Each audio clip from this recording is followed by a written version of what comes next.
Have you ever noticed how the number 12 keeps showing up in the Bible? 12 tribes of Israel, 12 apostles.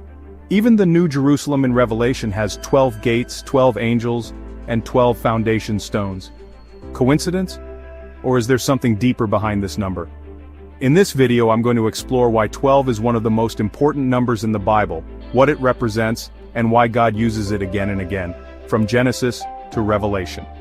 In the Bible, numbers aren't just for counting, they often carry symbolic meaning. The number 12 represents completeness, order, and divine government. Let's look at the first major use of 12 in the Bible. The 12 tribes of Israel came from the 12 sons of Jacob, also known as Israel. Each son became the father of a tribe, and together they made up the entire nation of Israel. These tribes represented God's covenant people, his chosen nation through whom he would reveal himself to the world. When they camped in the wilderness, each tribe had its own position and banner, showing God's order and presence. Even the high priest's breastplate had 12 stones, one for each tribe. Here's something many people miss.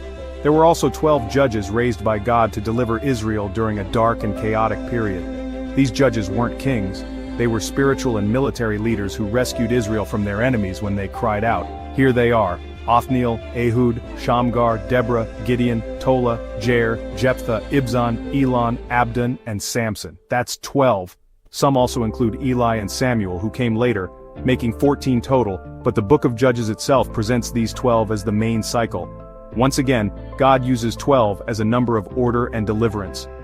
Jump to the New Testament, and we see Jesus choosing 12 apostles. Why 12?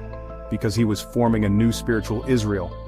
Just as there were 12 tribes representing the Old Covenant people, Jesus chose 12 apostles to represent the New Covenant community, the church. These men would become the foundation of the church, carrying the gospel to the ends of the earth. Even when Judas betrayed Jesus and died, the disciples chose Matthias to replace him, keeping the number at 12. Now let's go all the way to the final book, Revelation. In the vision of the New Jerusalem, the number 12 appears again and again. 12 gates with the names of the 12 tribes. 12 foundation stones with the names of the 12 apostles. 12 angels. A tree bearing 12 kinds of fruit. It's God's way of showing that his plan is complete.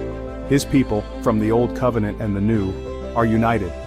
The number 12 shows perfection in God's government and the fulfillment of his promise to build a kingdom that will last forever. So what does the number 12 mean for you and me today? It reminds us that God is a God of order and purpose. Nothing he does is random. From tribes to apostles, God is always building a people, a community that reflects his glory. And just like the 12, you are called to be part of his plan. You may not be one of the original 12 tribes or apostles, but you are part of God's eternal family, built on the same foundation. The next time you see the number 12 in the Bible, don't just skip past it. It's a reminder that God is building something bigger than us, and you're part of it. If you learned something today, make sure to like, comment, and subscribe for more Bible breakdowns. And let us know, what's your favorite number in the Bible and why?